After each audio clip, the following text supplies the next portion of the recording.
Doctor विकास, depression को लेके society में बहुत सारे मिथ भी सर्कुलेट करते हैं। जैसे कि सबसे बड़ा मिथ तो ये है कि डिप्रेशन कोई बीमारी है क्या। क्योंकि गांव में जब भी किसी पेशेंट को अपन डिप्रेशन बोलते हैं तो ये कहते हैं मन उदास रहता है, मन खुश कर लो, कुछ इधर उधर ध्यान भटका लो। तो क्या ये बीमारी है जिसका प्रॉपर इलाज होना चाहिए? हाँ, डिप्रेशन एक बीमारी है। ये एक साइंटिफिक उस पर पूरी रिसर्च हो सकी है, बहुत सारे पेपर पब्लिश है। अपने ब्रेन में कौन कौन से केमिकल चेंजेस होते हैं वो सारे भी एक्सप्लोर किए हुए हैं। तो डिप्रेशन एक मेडिकल बीमारी है। जैसे डायबिटीज है, हाइपरटेंशन है, दिल की बीमारी है, ऐसी मानसिक बीमारियों की बात करें तो उसमें डिप्रेशन एक बीमारी है। दूसरा एक बहुत कॉमन मिथ है कि डिप्रेशन शहरों के लोगों में ज्यादा देखने को मिलता है, गाँव के लोगों में डिप्रेशन नहीं होता है, या फिर वो उसको मानते ही नहीं है।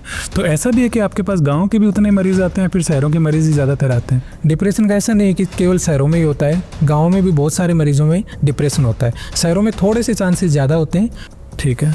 एक और मिथ है डिप्रेशन को लेके, जैसे कि कुछ लोग बोलते हैं कि डिप्रेशन का अगर आपने दवाई चालू कर ली तो फिर जिंदगी भर उसकी दवाई लेनी पड़ेगी। क्या डिप्रेशन पूरी तरीके से एक लिमिटेड टाइम में ठीक किया जा सकता है? हाँ, डिप्रेशन का ऐसा नहीं है कि दवाई लाइफ लॉन्ग चलती है। अलग अलग पेशेंट पे डिपेंड करता है कि बहुत से मरीजों का ट्रीटमेंट साल 1.5 साल में बंद हो जाता है। कई मरीज ऐसे होते हैं उनमें डिप्रेशन बार बार होने लगता है, उसको रिकरेंट डिप्रेसिव डिसऑर्डर बोलते हैं। उनमें इलाज थोड़ा लंबा चलता है, लेकिन लाइफ लॉन्ग इलाज नहीं चलता। तो कुल मिला के अगर कोई मरीज टाइम पे डायग्नोज हो जाए, टाइम पे उसका ट्रीटमेंट स्टार्ट हो जाए और नियमित तौर पर अपना ट्रीटमेंट ले, तो डिप्रेशन की बीमारी साल 1.5 साल में आमतौर पर ठीक की जा सकती है पूरी तरीके से।